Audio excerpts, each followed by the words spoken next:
part 2 of Katie Wooden Cloak. The bull instructs her to go down to the pigsty near the castle, put on the wooden cloak that she finds there. When she goes to the castle to ask for work, she must introduce herself as Katie Wooden Cloak. Sadly, the bull has seen too many battles. He instructs the princess to use his hide, cover the copper leaf, the silver leaf, and the golden apple, hide all of those things underneath this wall of rock. If she ever needs anything, she only needs to knock on the wall of rock with a special stick. The princess is heartbroken. Her bull cannot go any further with her on this journey, but she does as the bull wishes. She ends up getting hired on as a scullery maid. After some time, Katie finds out that there are special guests who are going to be arriving at the castle. She begs and begs and pleads that she can bring the water up for the prince's bath. Okay, but he's not going to look at you twice with that wooden cloak. She's going clickety-clack down the hall. The prince can hear this, super curious. What is going on? I'm Katie Wooden Cloak with your bath water. I don't want bath water from some silly girl with a wooden cloak. Dumb. Not a problem. Katie then begs if she can go to church that very Sunday. Well, Katie then goes down to the wall of rock, knocks on it with the wooden stick, and who should appear but a man to grant her wishes. She simply wishes to have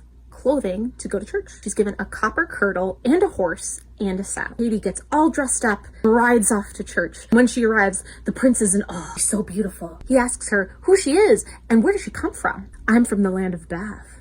And she rides off, but not before reciting a magic spell that protects her from the prince following her. Next Sunday, the prince needs to take another bath. Katie Wooden Cloak begs and pleads you could be allowed to take the towel up to the prince. Okay, you can take him his towel, but he ain't gonna look at you twice because that wooden cloak. Clickety-clack, clickety. I'm Katie Wooden Cloak, and here's your towel. I don't want a towel that a dirty servant girl with a wooden cloak touched. The prince throws a towel in her face, calls her an ugly troll. Katie goes back to the wall of stone. She wishes once more to have clothing to wear to church. And this time she appears at church even more beautiful than before. The prince runs up to her before she can ride away, ask who she was and where she came from. Me?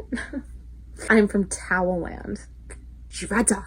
Here we go again. Another Sunday and another task. This time the prince needs a comb. Hey, I'm Katie Wooden Cloak, and here's your comb. I don't want a comb from a weirdo servant with an ugly cloak.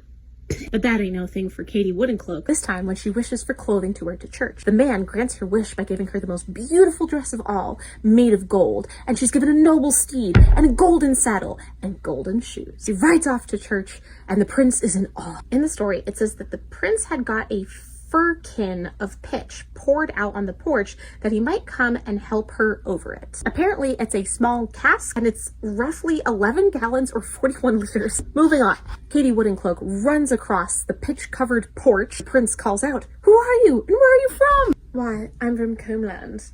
Well, our wonderful Katie Wooden Cloak rides off once more. What's left behind? Her golden shoe.